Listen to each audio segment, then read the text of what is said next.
হাইলাকান্দি জেলা delimitation commission হায় হায় হাইলাকান্দি জেলা delimitation commission হায় হায় আমাদের দাবি মানতে হবে। আজকে আমরা নিশ্চয় সন্দেহ আছে আমাদের, কারণ আমরা দেখেছি যে ডিলিমিটেশনের খসড়া প্রকাশ পাওয়ার আগে বিজিবির অফিস থেকে একটা খসড়া প্রকাশ পেয়েছিল, বিভিন্ন হোয়াটসঅ্যাপে আমাদের হাতেও আছে। এই লিস্টের সঙ্গে যেটা খসড়া প্রকাশ পেয়েছে এটা সম্পূর্ণ মিল আছে। তাই আমাদের সন্দেহ এটা ডিলিমিটেশন কমিশনে বানাইছে না আমাদের এই বিজিবির অফিস থেকে বানানো হয়েছে, যার জন্য আজকে হাজার হাজার জনগণ আমার একত্রিত হয়ে আমার এখানে প্রতিবাদ সাব্যস্ত করেছি। আমাদের ডিমান্ড হলো যে বলদাবলদি নন্দগ্রাম জিবি, এই জিবিতে প্রায় 60টা রেভিনিউ ভিলেজ আছে। এখান থেকে যে জিপির সঙ্গে বিলুপ্ত করে যে জিবির সঙ্গে সংযোগ করে দেওয়া হয়েছে বেচড়া জিপি, ডিস্টেন্স প্রায় 15 কিলোমিটার। এরপরে এখানে কাটাকাল নদী আছে, একটা নদী পার হয়ে 15 কিলোমিটার ডিস্টেন্স বেচড়ার সঙ্গে সংযোগ করে দেওয়া হয়েছে। আমরা দাবি জানাচ্ছি যে বলদাবলদি জিপিকে পুনর্বহাল করতে হবে। আমরা দাবি জানাচ্ছি এই বলিবার জীবিকে পুনর্বহাল করতে হবে। আমরা দাবি জানাচ্ছি যে ঐতিহ্যবাহী শাহাবাদ জীবিকে পুনর্বহাল করতে হবে।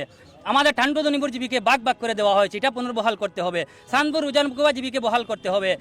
ঐতিহ্যবাহী বলিবার জীবিকে বহাল করতে হবে। এই নিশ্চিন্তপুর জীবিকে বহাল করতে হবে। এই সমস্ত ডিমান্ড নিয়ে আমরা এসেছি। আমরা দেখিয়ে দিয়েছি যে কোয়া গ্রান্টের একটা রেভিনিউ ভিলেজ দিয়ে একটা জিবি বানানো হয়েছে। এখানে পপুলেশন মাত্র 4905 পপুলেশন, কিন্তু আলগাপুর কাটিজোড়া সমষ্টি যে সমস্ত জিবি বানানো হয়েছে 10,000, 12,000, 15,000 পপুলেশন দিকে এক একটা জিবি। যদি হাইলাকান্দি এ গ্রেড হয় তাহলে হাইলাকান্দি সমষ্টিতে 10,200 থেকে পপুলেশন স্টার্ট করতে হবে, 13,000 পর্যন্ত এই জিবিগুলো বানানো হতে হবে। কিন্তু হাইলাকান্দি সমষ্টিতে বানানো হয়েছে 3,000, 4,000 পপুলেশন দিয়ে, আর আলগাপুর কাটিজোড়া সমষ্টিতে বানানো হয়েছে 13,000, 14,000, 15,000 পপুলেশন দিয়ে। হাইলাকান্দি এবং আলগাপুর সমষ্টিতে বৈষম্য করা হয়েছে। আমরা দাবি জানাচ্ছি যে আলগাপুর কাটিজোড়া সমষ্টি 3টা ব্লক থাকতে হবে, হাইলাকান্দিতে 2টা ব্লক। কারণ হাইলাকান্দির 2টা টাউন আছে, হাইলাকান্দি টাউন, লাল্লা টাউন। এরপর কেন এখানে 2টা ব্লক থাকবে? 3টা ব্লক থাকবে। আমরা দাবি জানাচ্ছি আলগাপুরে 3টা ব্লক দিতে হবে, আর হাইলাকান্দিতে 2টা ব্লক দেওয়া হোক, আমাদের কোনো আপত্তি নাই। এসপি অনুযায়ী এসবিকে লঙ্ঘন করে এরা ডিলিমিটেশনের খসড়া প্রকাশ পেয়েছে। উনি আশ্বাস দিয়েছেন রেকটিফাই করা হবে। যদি আগামী 27 তারিখের ভিতরে রেকটিফাই করে যদি পূর্ণাঙ্গ খসড়া প্রকাশ করা না হয় তাহলে 27 তারিখ সমস্ত হাইলাকান্দি জেলা বন্ধ ঘোষণা করা হবে।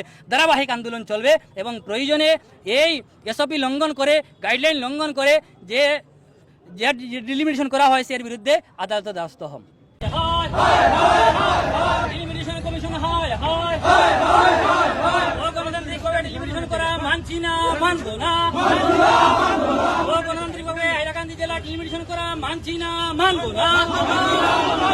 বলদাবলদি জীবিকে বহাল করতে হবে। হাইলাকান্দি জেলার এই অবৈধ ডিলিমিটেশন বাতিল করতে হবে।